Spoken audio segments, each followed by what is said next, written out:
There are 44 countries in Europe officially recognized by the UN, and you can travel across 29 of them without worrying about borders. This is the Schengen area, the largest visa-free zone on the planet. One of its member countries, Poland, realized at some point that its central location makes it the perfect link between Western and Eastern Europe, so it might as well turn into a transport hub. And not just any hub, but a massive mega hub that plans to connect Poland with all its neighbors via high-speed railways. Some of these connections will need to punch through underground or carve through mountains, and tunnel boring machines are already on the job throughout the country. The cherry on top of Poland's mega project will be a $12 billion transport hub where absolutely all routes come together. You could say it's the magnet for every way to get around that'll run across Europe. Looks like Europe's transport flows are about to change pretty soon, so let's figure out what's going on in Poland right now. European countries have been connected for a long time and keep getting more connected through the Trans-European Transport Network, or TEN-T for short. It's made up of 9 main corridors that cover the key travel routes, and each one is really a massive infrastructure project. Just imagine, TEN-T routes stretch anywhere from 580 miles up to 6,960 miles along the Atlantic corridor, running from Lisbon in Portugal all the way to Mannheim in Germany. Poland, like other European countries, also has parts of the TEN-T corridors running through its territory. For example, the country is crossed by the North Sea-Baltic Sea corridor. There's also the Baltic-Adriatic corridor, which goes all the way through Poland from north to south and then continues down to Italy. There's also the Baltic Sea, Black Sea, Aegean Sea corridor, which stretches from the southern European seas to the northern ones, crossing the entire country. Based on this, you can already say that Poland holds a pretty important spot in Europe's transport system. However, it's still far from being the main transport hub that connects Eastern Europe with the West, at least because of one issue. Here's a railway map that clearly shows why Poland isn't a transport center right now. That title goes to the Western European countries. Yes, the country with its capital in Warsaw is connected to all its neighbors by rail, but if you look, for example, at Paris, which right now is a railway hub of Western Europe, several routes go through it where trains can run at speeds from 124 to 193 miles per hour. So a bunch of high-speed rail lines run through Paris. Now let's take a look at Poland. Yes, there's one route that allows trains to run at speeds between 124 and 143 miles per hour, but the rest of the country and all its connections with other countries are just regular railways, not considered high speed. Right now, there are big investments pouring in, new lines are being built, old ones are being upgraded, but so far, things haven't really improved drastically. This graph shows in red the length of rail lines that can handle speeds from 100 to 124 miles per hour. The figure grows, but at such a slow pace that by 2022, it's still quite minor. And then the CPK project appears, aiming to make Poland a transport center connecting Western and Eastern Europe. The center of the whole project was chosen to be an area about 25 miles west of Warsaw, the capital of Poland. There will be a huge mega hub and a massive railway network will converge in one spot. It's claimed that once the project is finished, 13 million Poles from 120 cities will be able to travel directly to the main point of the project and from there to their own towns. And the best part is, the old railways Poland has now will be a thing of the past. Within the project, 12 lines have been designed, including 10 railway routes that lead to CPK from different parts of Poland.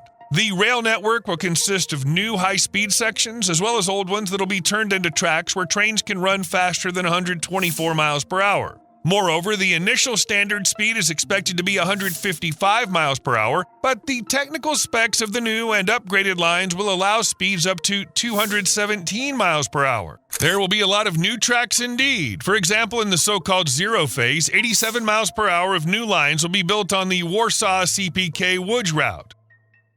At the next stage, they plan to build 547 miles of railway lines, and at the final stage, another 360 miles, which will ultimately add up to 994 miles of high-speed rail lines to Poland's railway network. However, that's all within Poland. What about turning the country into a European hub? Well, for starters, parts of the roads planned for modernization already connect the country with its neighbors. This will make traveling through Poland more attractive for trips to other European countries. Plus, the Polish megaproject CPK is going to provide easy access to border areas of the Czech Republic, Slovakia, and Belarus. It's very likely that one of the high-speed routes will link Poland with Germany. Yes, at the moment, Poland's already connected to Germany, but there's a chance that either new infrastructure will be built or the old one upgraded to high speed. There are also plans to create high-speed connections between Warsaw and Kyiv, which would cut travel time by 4 hours compared to what we have now. And on top of that, there are ideas about building an advanced route between Lublin and Lviv. Officials from CPK say this will link the EU and Ukraine in the most efficient way, giving a boost to exports and imports of all kinds of goods. Other neighbors will be able to benefit from this too, and people will get an easier option for traveling between European countries. Sounds perfect for Poland and all its neighbors, but the wait is still very long. The whole project is scheduled to finish only by 2040. At the same time, deadlines could be pushed back many times because some parts of the railway project involve building tunnels. The first and one of the main tunnels will be the route under the Polish city of Łódź, which will be part of a high-speed line called Y. According to plans, the route will connect Warsaw, the center of the CPK project, Łódź, Kalisz, Wrocław, and Poznań. And from there, Germany's just a stone's throw away. So the road will immediately have expansion prospects that Poland will surely consider, since it'll give the new European hub even more importance. Where on this route will there be a tunnel? The people of Łódź are both unlucky and lucky at the same time. Right under their homes, from 2026 to 2032, they'll be building a railway track. But after the construction's done, you'll be able to get from the city of Łódź to Warsaw in just 40 minutes. The plan is for the maximum speed along the route to be 217 miles per hour. Also, the tunnel under the city will be a source of pride for the locals. The plan calls for its diameter to be around 46 feet and the length 3 miles, with trains running in both directions along the whole way. These specs will make it the longest and biggest diameter underground railway tunnel ever built using this method in Poland. By the way, the method itself is pretty interesting because all the work will be done using a tunnel boring machine. This choice was made because a tunnel boring machine is a neater, quieter, and faster way to create an underground passage in city conditions. Also, it's partly because these machines are already working under the city of Łódź right now. The results of their work, as well as the machines themselves, will be super useful to turn Poland into a transport hub between Eastern and Western Europe, but let's take it step by step. In 2021, the people of Łódź got to see a memorable sight that lately you mostly see somewhere in the Alps, where they're digging another huge megatunnel. Tunnel boring machines showed up on the streets, specifically in Łódź, Faustina, and Katarzyna from the German company HRENconnect. The first, smaller machine, 357 feet long and weighing 1,400 tons, dug up a total of 7 million cubic feet of earth, moving it to the surface using a special conveyor system. It moved at an average speed of 20 feet per day. As a result, they made 2 out of the 3 tunnels in a pretty fast time. The 2,800-foot underground route took 7 months, the other one, 3,080 feet long, took 9 months, and the third tunnel, 2,450 feet long, was drilled in a record short time, just 122 days, or roughly 4 months. And all this despite the fact that besides drilling, Faustina also installed tunnel rings to support the underground route. For example, during the construction of a record-breaking tunnel, it put in 499 of these elements. Faustina handled all the tasks without any issues, fast and smooth, even though it was happening right in the middle of the city.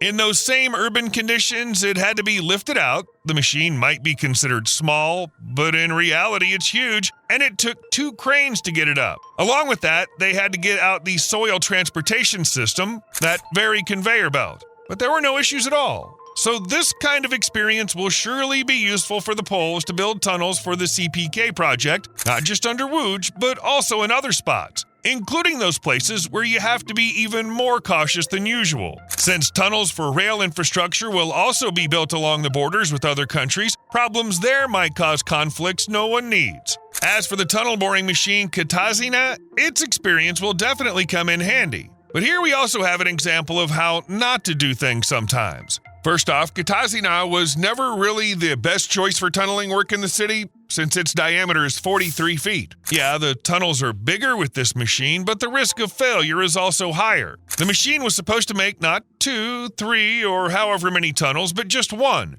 You think that's easier? Sure, moving the machine between locations takes less time, but the tunnel itself is bigger, and it's longer than each of the separate routes made by a junior counterpart. The tunnel had to be 1.8 miles long. Plus, Katarzyna was routed right through the city center, underneath a bunch of high-rises. At the same time, according to various sources, they were in terrible shape. There were 60 such buildings along the 1.8 miles the machine had to drill through. Any wrong move could have turned the buildings into piles of rubble. Plus, they were standing on unstable ground. You get it, right? This is a top-level challenge Kitasina will be facing until 2026. But even now, there's a reason to say there were definitely problems.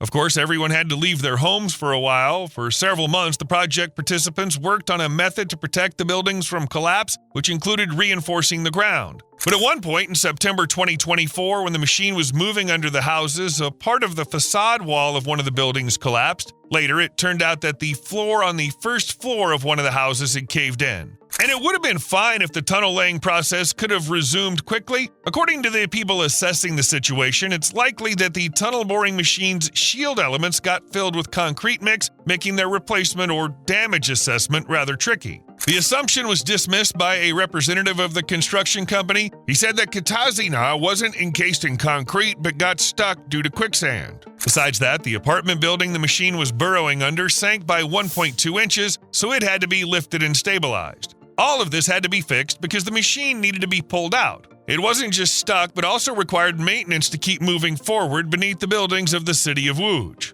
As of May 2025, work hasn't started yet, so the tunnel isn't finished, and no one has a clue when the completion date will be. Sure, the situation's hard to call good, but still it's an experience that'll definitely come in handy for the Poles when building other railway tunnels under the CPK project. In the city of Łódź itself, as we mentioned earlier, the CPK high-speed route will pass through, requiring yet another tunnel. Here it's marked in red. The tunnel will connect to one of the stations integrated into the city's tunnel railway system, and then at the point where drilling begins, the construction of that very high-speed Y line will kick off. The tunneling here, too, will require existing experience to prevent the mistakes that have been made. So many miles of railway tracks, some of which run through tunnels under cities and through hills, will converge right here, in a spot not far from Warsaw. This is the central point of the entire Polish megaproject, the Solidarity Airport. First off, it's worth mentioning that building the airport itself is something Poland really needed, even if we don't consider the fact that it's the main element of the megaproject. In Warsaw, there's Chopin Airport, the biggest and busiest in the country. To grasp the scale of its traffic, just consider this. In 2024, a record 21 million passengers passed through it. Will the number of passengers stop growing? Of course not. And that's why there are plans to expand the airport so it can handle 30 million passengers by 2029. But take a look at where it's situated. Yeah, every square foot around it's taken up by city buildings. The airport is right in Warsaw, so one expansion might work out, but the next one, not so much. They'd have to demolish a lot of buildings. And since it's located where it is, Chopin Airport has a nighttime curfew, so it can't run at full tilt. And as for the people living nearby, they're probably not too happy about a bunch of planes touching down outside their windows every day. It's not just about aesthetics, it's about noise. So far, no one's come up with large planes that don't sound so loud you'd want to cover your ears when they're nearby. The CPK project team claims that 300,000 people are in some way affected by the presence of the facility in the city, so as part of the new mega project, the airport will be built away from Warsaw. There, according to simulations, it'll affect the peace of about 20,000 people, much less than in the case of Chopin Airport. At the same time, there will be plenty of room for expansion, though it's unlikely to be needed in the next few decades since the airport will be massive from the start. According to sources, a plan was presented where the Solidarity Airport will have a 4.3 million square foot passenger terminal spread over 2 levels. There will also be 2 runways, each 2.4 miles long, set 1.5 miles apart. All this will allow it to handle 40 million passengers a year. So what about the rail tracks we talked about throughout the video? It's no coincidence that Solidarity Airport is the main hub of the whole project. This is where every route will come together: air, high-speed rail, and road transport. In particular, for railway transport, there will be a train station consisting of 6 loading platforms and 12 tracks that'll handle regional and long-distance trains. The Y line will run into the airport via a tunnel divided into 4 sections: 1,370 feet, 2,700 feet, 2,600 feet, and 3,900 feet. All in all, it's clear why they're planning to pour $12 billion into the airport. You'll be able to fly into Solidarity Airport and then head anywhere you want in Poland, as well as to neighboring countries, since all routes, including the one to Łódź we talked about today, will converge at this spot getting to the farthest corners of a region won't be any hassle. And yeah, don't forget, the plan is for all the roads to be high speed, so traveling will be fast too. Thanks to that same high-speed line, Warsaw, CPK, Łódź, where they're now getting close to building a new tunnel, the travel time from CPK to the capital will be just 15 minutes, and from CPK to Łódź around 25 minutes. The travel time between other points in Poland and neighboring countries will be seriously cut down compared to what we have right now. Now we just have to wait for the project to be finished, because it really is massive. And due to its incredible scale, it's definitely going to face a bunch of delays, since tunnels, railways, and the airport itself, that kind of construction is obviously no walk in the park.